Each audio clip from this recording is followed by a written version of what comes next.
Good morning and welcome back to Football Morning Show. Masih bersama gue Hanif Tamrin, tetap mengisi keseharian aktivitas pagi kalian di jam 7 pagi bersama Hanif Tamrin di sini. Dan tentunya gue percaya kalian masih melakukan kegiatan-kegiatan yang produktif ya, meskipun ini adalah minggu pagi my friend. Dan tentunya gue ingin shout out dulu kepada para APH, Aliansi Pembela Hanif, dan juga komunitas dari kawan-kawan kita semua ini yang sering tune in ke acara ini. Kita appreciate sedikit yang sudah sering banget absen-absen di kolom komentar. Percayalah my friend, gue selalu membaca setiap komentar yang kalian tuliskan. Ya, gue pengen shout out dulu untuk terkhusus kepada kawan-kawan kita yang bekerja di dunia F&B. Ternyata banyak juga pendengar dan penonton yang berkecimpung di dunia F&B.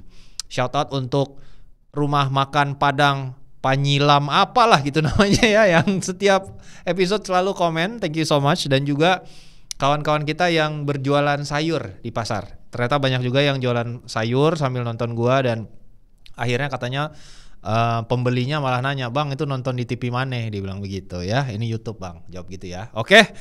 Itu dia buat kawan-kawan semua. Terus sampaikan di kolom komentar kegiatan kalian di pagi hari untuk menemani gua sambil siaran, apa aja yang seru dan lucu yang bisa kita bikin saling menginfluence satu sama lain biar makin positif. Ada juga yang memang tetap bekerja di weekend-weekend ini, tetap ada yang shiftnya masuk malam, dan tetap semangat buat kalian yang masih berusaha mencari puing-puing ini ya, rupiah untuk keluarga kalian masing-masing. Semoga berkah dan gua doakan semuanya lancar. Buat yang belum dapat kerjaan juga, yang terus absen di kolom komentar, kita doakan bersama biar segera mendapatkan pekerjaan yang tetap dan menjadi rezeki bagi keluarga kalian semua. Oke, hari ini gue pengen membahas sedikit, ada 2 breaking news yang terjadi tadi malam dan juga kemarin terkait official bid resmi dari Liverpool kepada Alexander Isak dan juga Newcastle ke Benjamin Sesko. Diawali dengan 2 hot topic itu yang menjadi breaking news. Kemudian juga ada konfirmasi kepergian Son dari Tottenham Hotspur yang pasti akan mematahkan banyak hati para Son mania.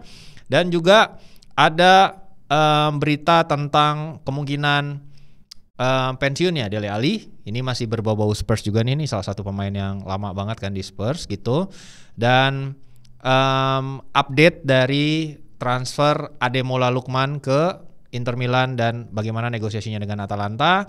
Dan juga ada sedikit in-depth terkait best transfer window yang so far sudah ada di Premier League. Karena ini memang menggelitik gua karena ada polling dan pertanyaan yang disampaikan oleh official account dari Premier League tempo hari. Oke, tanpa berlama-lama lagi, my friend, kita langsung masuk ke breaking news yang pertama ya. Secara resmi Liverpool sudah memberikan penawaran resmi kepada Newcastle United untuk transfer Alexander Isak. Nah, ini dilemparkan kemarin kepada Newcastle United dan ada 2 versi yang beredar di beberapa media prominent.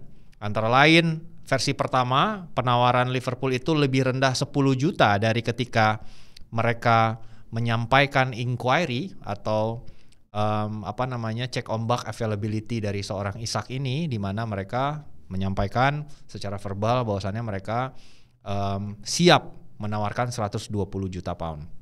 Tapi penawaran resminya dimulai dari 110 juta pound sterling. Itu adalah versi yang pertama ya. Versi di mana ini dirilis oleh The Athletic secara breaking news untuk pertama kali, dan di picked up juga oleh beberapa banyak media yang lain seperti Mail Online dan website-website yang prominent lainnya. Ada versi yang kedua dari tentunya kawan kita, my friend Fabrizio Romano, yang juga menjelaskan lewat kanal YouTube-nya kemarin malam bahwasannya total penawaran Liverpool sebenarnya itu adalah 120 juta. Karena ada faktor add-on di total akumulasi itu ya. Jadi ada 2 versi harga. Ini yang pertama dulu nih yang pengen gue bahas. Ada 2 versi harga yang beredar, tetapi 2 versi harga itu outcome-nya sama. Outcome-nya adalah Newcastle secara resmi menolak tawaran Liverpool ya. Menolak dengan tegas. Jadi tidak ada respon follow up, saya tolak tapi nggak ada tuh gitu. Atau misalnya Liverpool naikin dikit dong, tuh nggak ada tuh, gitu. Jadi respon yang diberikan oleh Newcastle itu adalah rejected titik period. Itu savage banget sih, gitu ya. Ini tanpa benar-benar tedeng aling-aling, penawaran masuk reject gitu. Jadi benar-benar nggak ada komunikasi yang terjadi setelah penawaran itu ditolak. Jadi benar-benar udah simply jawabannya fix, ditolak. Nah, ini kan kalau gue coba bedah ya, ini kan style banget dari owner Timur Tengah lah. Kita semua pernah tahu seperti apa pride dari seorang Kalevi ketika Mbappe secara resmi menyatakan ingin pindah dari PSG. Dia tidak ingin menjadi prisoner. Jadi ya udah, lu mau pindah silakan, tapi dengan terms yang gue inginkan, kurang lebih seperti itu. Dan akhirnya berhasil membujuk Mbappe untuk extend 1 musim. Walaupun musim berikutnya akhirnya pindah ke Real Madrid ya, dengan free transfer. Cuman tetap aja gitu. Ketika seorang owner Timur Tengah itu bilang enggak, ya mereka akan stick to it. Permasalahannya adalah bukan karena faktor ekonomi. Owner Timur Tengah, mau itu Qatar, mau itu Uni Emirat Arab, mau itu Saudi Arabia, it's never about money. Kalau lo kasih uang ke mereka, itu ibaratnya mereka nabur garam ke laut. Duit mereka udah kebanyakan, my friend. Jadi this is about bagaimana Newcastle akan menjual, tetapi dengan terms yang mereka inginkan. Itu message-nya itu ke Liverpool ya. Mungkin gue akan jual, tapi dengan kondisi yang gue mau, bukan dengan kondisi yang lu mau gitu. Makanya jawabannya tuh benar-benar nggak ada follow up, rejected period gitu. Nah, ini yang menjadi perdebatan di kalangan media, simpang siur nih beritanya, bahwasannya setelah manners dari rejection yang disampaikan oleh Newcastle United, itu kabarnya Liverpool tidak akan menyampaikan bid kedua. Jadi lu udah nolak, gua nggak akan ngejar Isak lagi. Nah, ini yang mulai beredar nih secara psikologi. Nah, ini juga bisa menjadi sebuah strategi dari Liverpool untuk menekan Newcastle. Oh, udah dibilang nih dia nggak akan nawar lagi. Ya udah kalau gitu mungkin gue turunin dikit kali ya. Nah itu kan permainan psychology of power gitu. Dimana yang pertama dimainkan oleh Newcastle dibalas oleh Liverpool. Nah inilah yang menjadi keyakinan dari beberapa media. Tetapi kembali dijawab oleh Fabrizio bahwasannya itu tidak serta-merta benar. Bahwasannya Liverpool mungkin tersinggung ya, tetapi tidak serta-merta menghentikan upaya mereka untuk mendatangkan Isak. Mungkin lebih kepada melihat wait and see. Apa nih movement ke depannya yang mungkin bisa tiba-tiba meng-unlock kembali situasi Alexander Isak ini. Antara lain, apabila Newcastle United sudah menemukan replacement Isak, di mana akhirnya daripada mereka menahan pemain yang tidak bahagia untuk tetap berada di timnya, mending ya udah dijual aja dengan harga yang mereka expect. Apabila misalnya saya 140 atau 150 juta pound sterling, ya mungkin replacementnya tuh setengah dari itu. Jadi sebenarnya untung hampir 60 juta pound sterling atau lebih dari itu. Nah, Eddie Howe kemarin diwawancara oleh wartawan dalam kaitannya tentang penawaran resmi Liverpool ini. Dia jawab gini, saya aware dengan penawaran resmi yang disampaikan oleh Liverpool kemarin. Bid tersebut sudah ditolak ketika saya mendengar penawaran itu.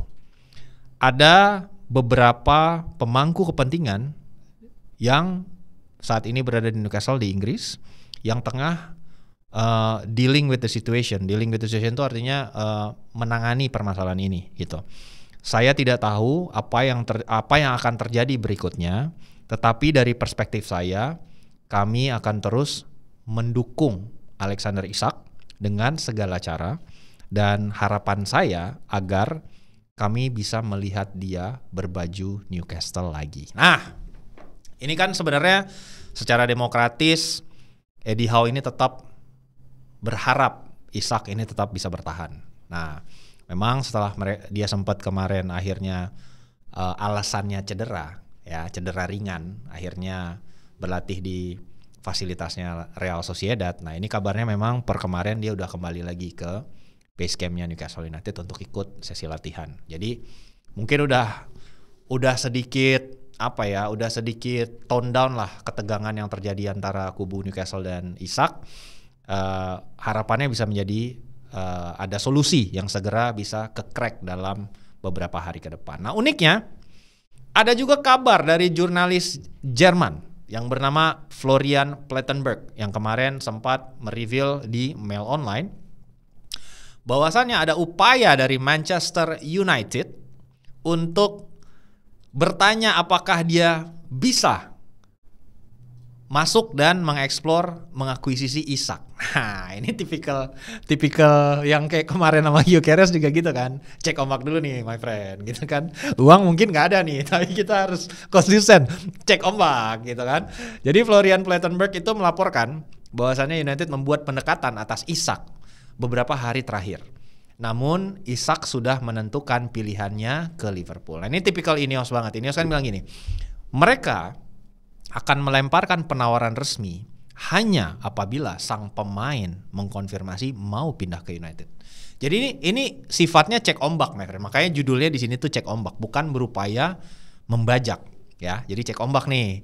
Jadi MU beberapa hari kemarin melihat ini progres transfer kok kayaknya deadlock nih gitu kan.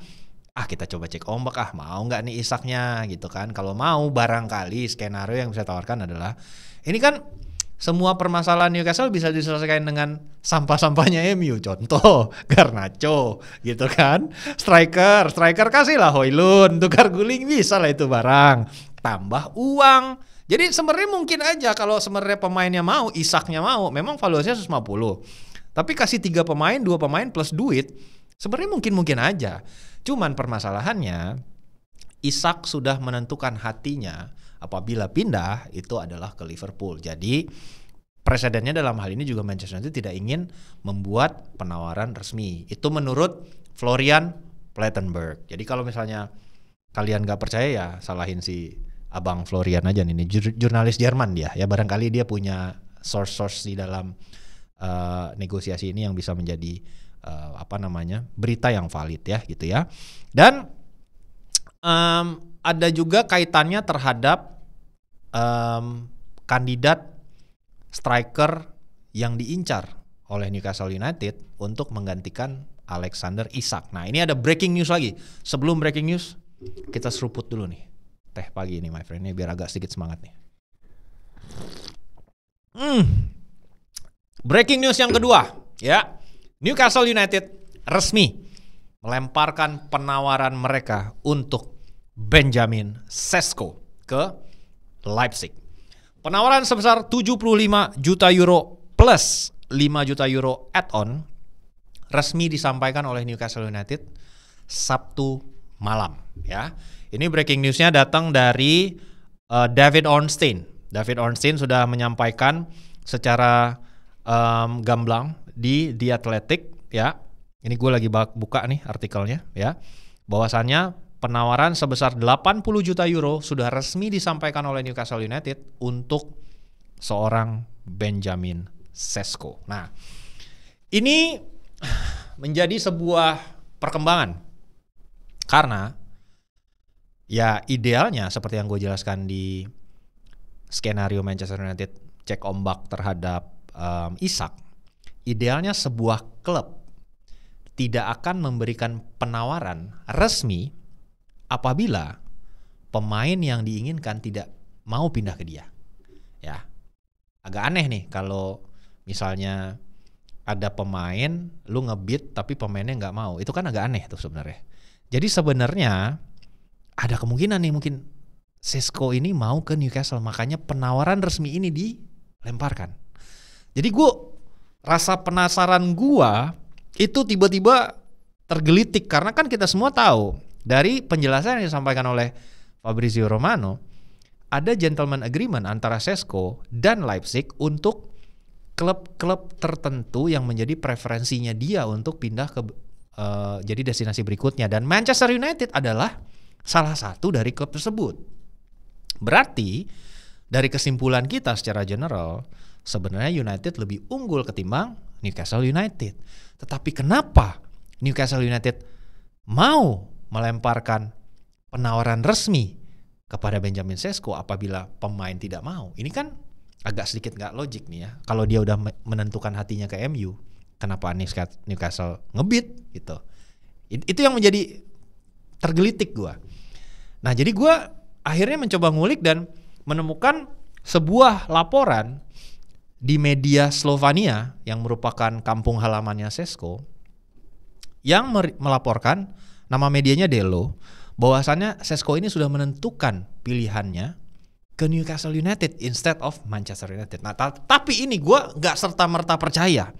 Jadi jurnalis yang melaporkan itu adalah Miha Simnovec namanya.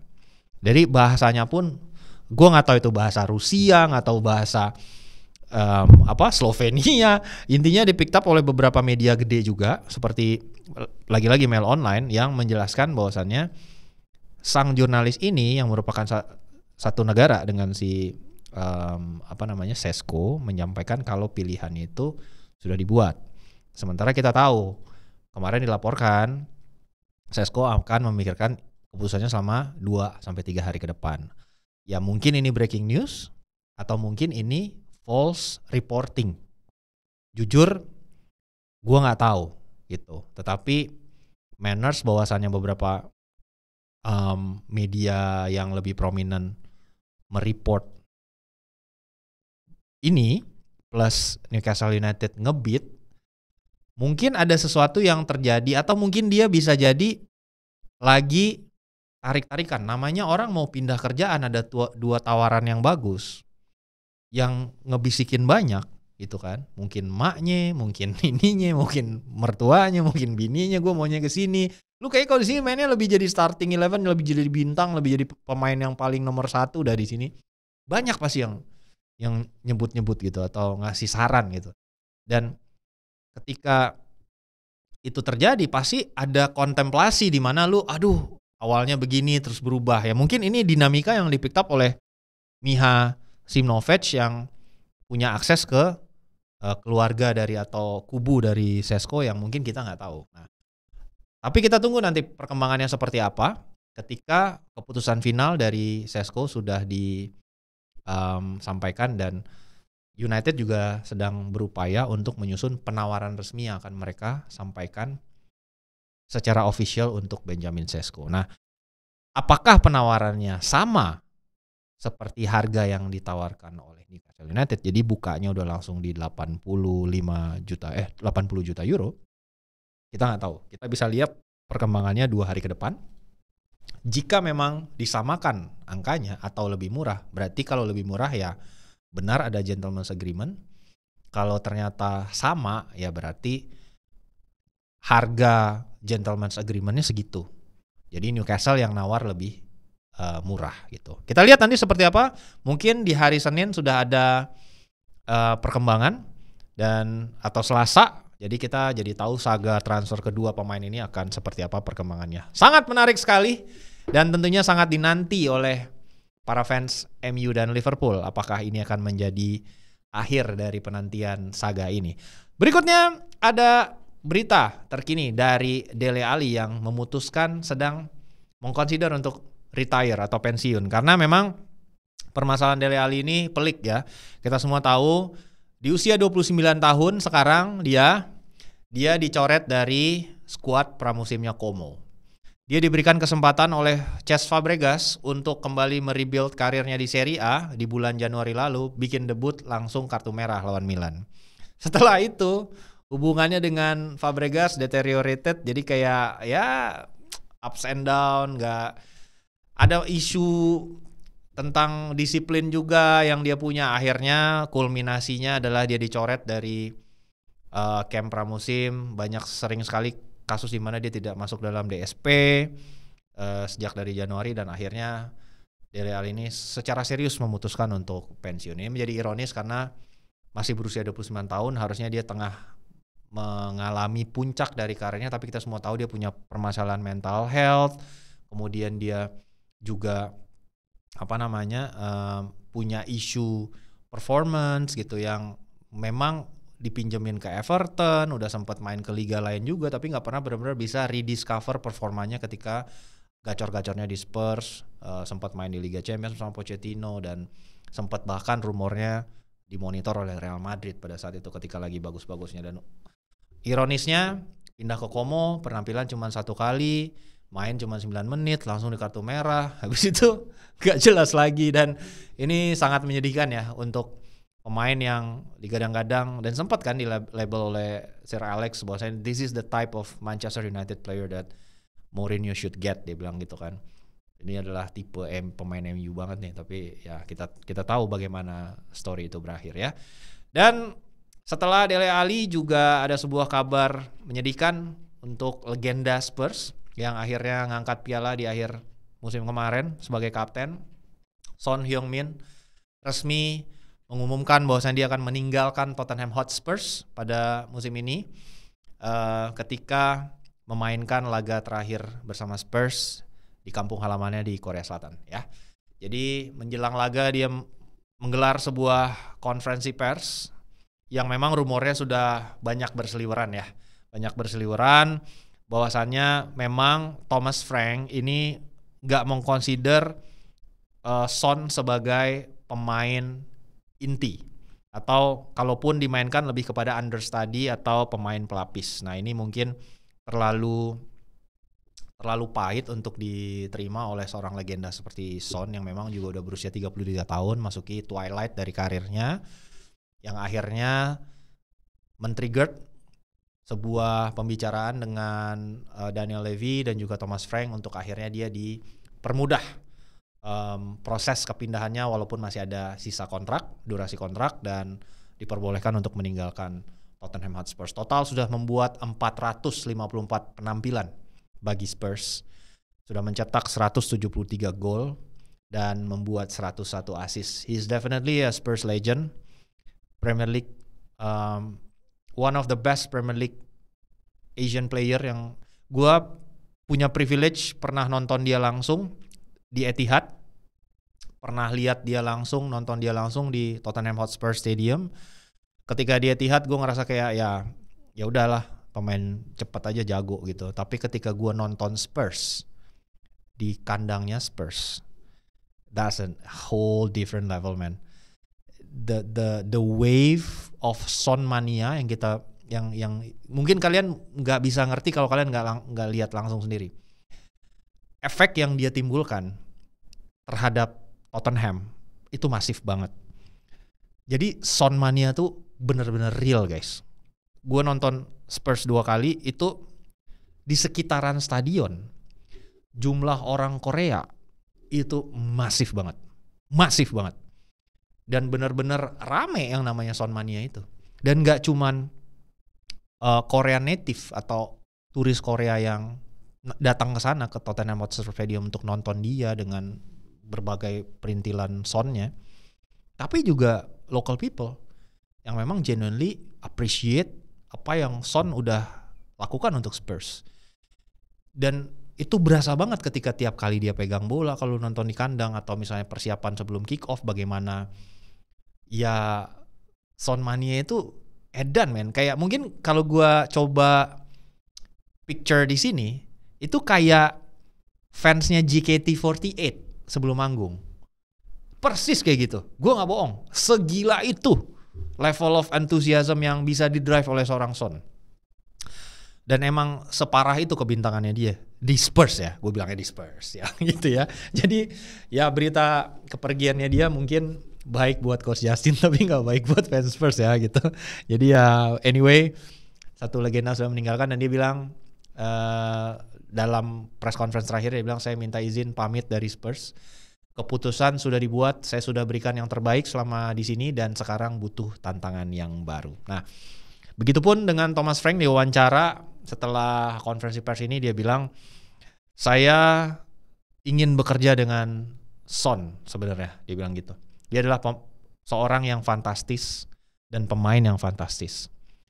Saya memiliki kesempatan untuk menonton dia dari jauh ketika masih menjadi pelatih Brentford.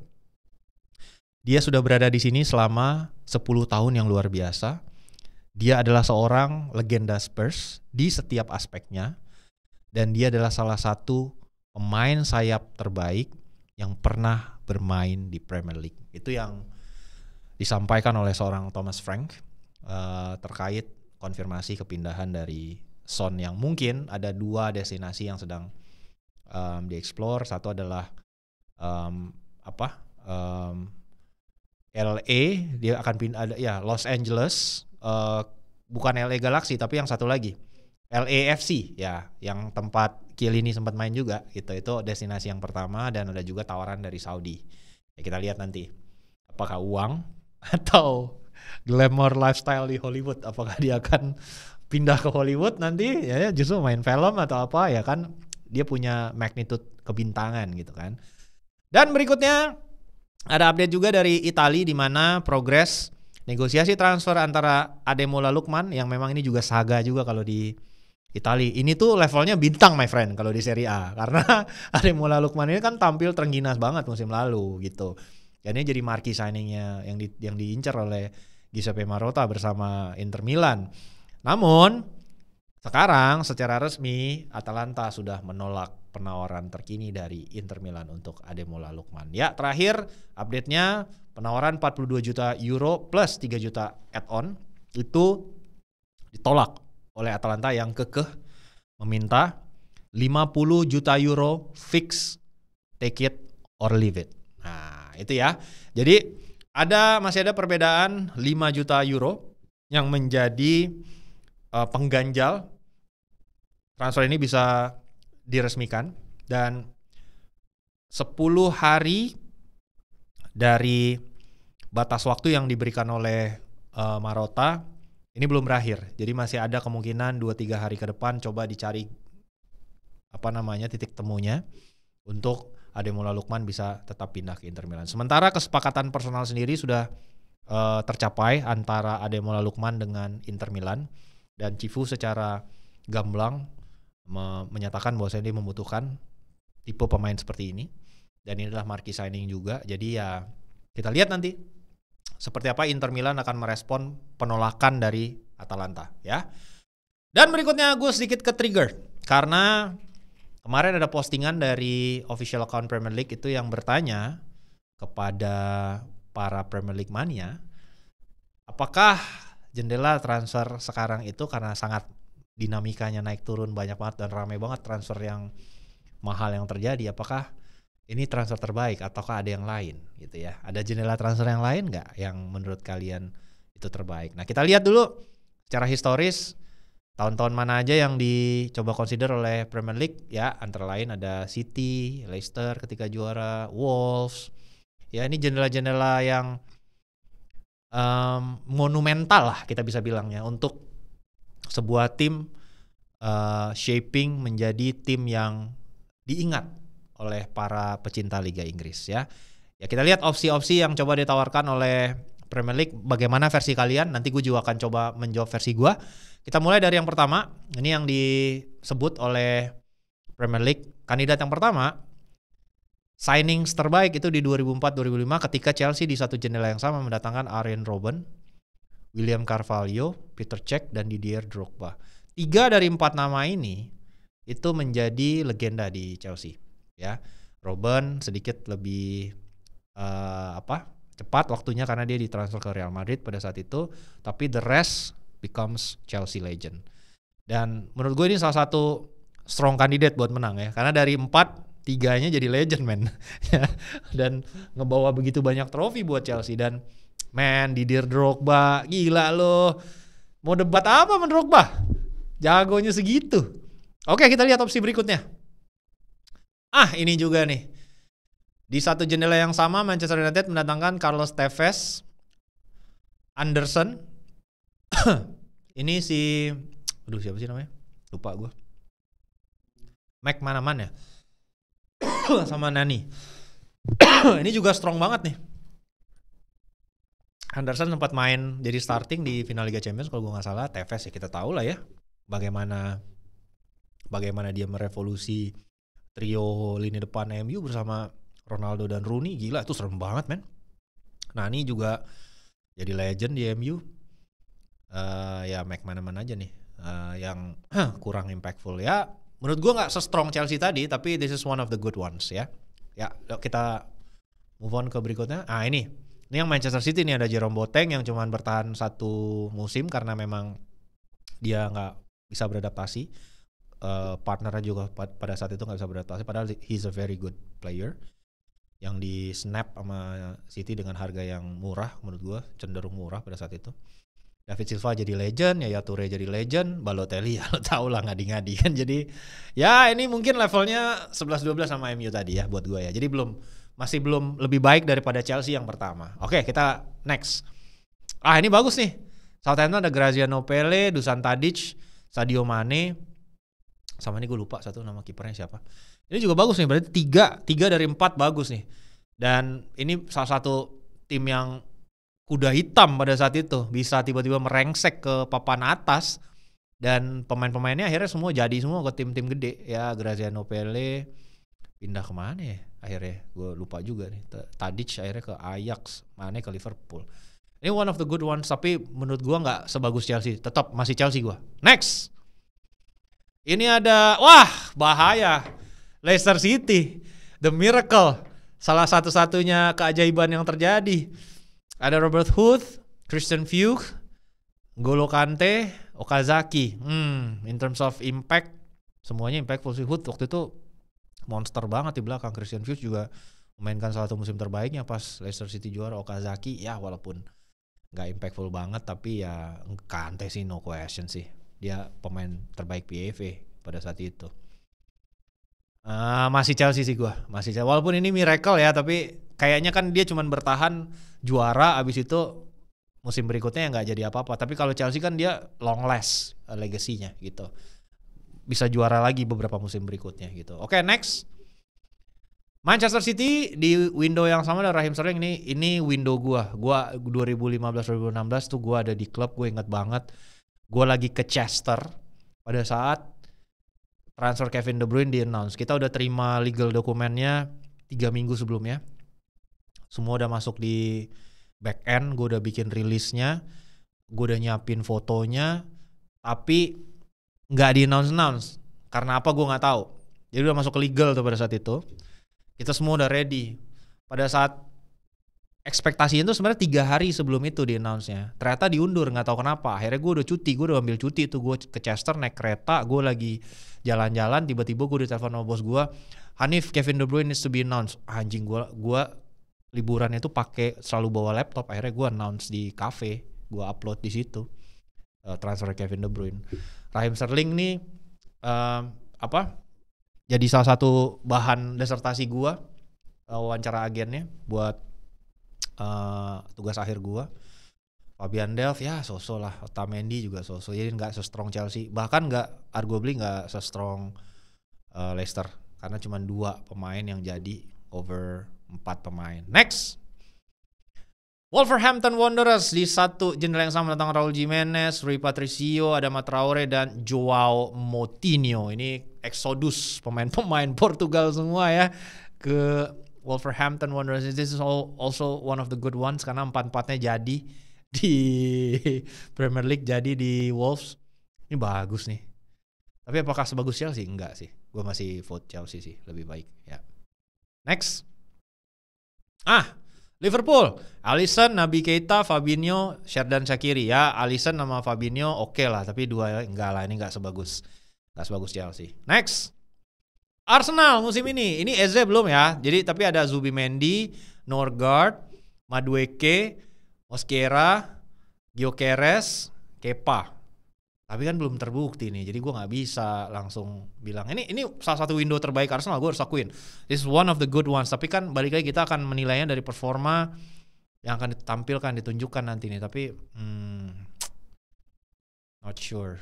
Ini salah satu window terbaiknya Arsenal nih kalau gue bisa bilang. Kalau Eze datang nih lengkap sih nih. Gue masih vote Chelsea. Next, Liverpool, ini dia Liverpool. Di window ini juga ada Frimpong, Florian Wirtz, Ekitike, Milos Kerkez. Kalau Isak datang, gue akan vote ini. Kalau Isak resmi datang, gue bilang ini window terbaiknya Liverpool, dan dari semua opsi tadi mungkin ini window terbaiknya Liverpool. Gue akan vote for Liverpool kalau Isak datang. Tapi kalau Isak nggak datang, gue masih vote for Chelsea. Nah, gimana versi kalian? Sampaikan di kolom komentar nanti ya. Dan tentunya kita akan kembali bertemu di episode hari Senin pagi untuk kita update bersama apa perkembangan dari transfer dan juga dunia persepak bolaan dari tim-tim kesayangan kalian ya. Itu dia episode hari ini. Terima kasih masih setia stay tune dan nonton di hari Minggu pagi. Semoga kalian juga tetap produktif.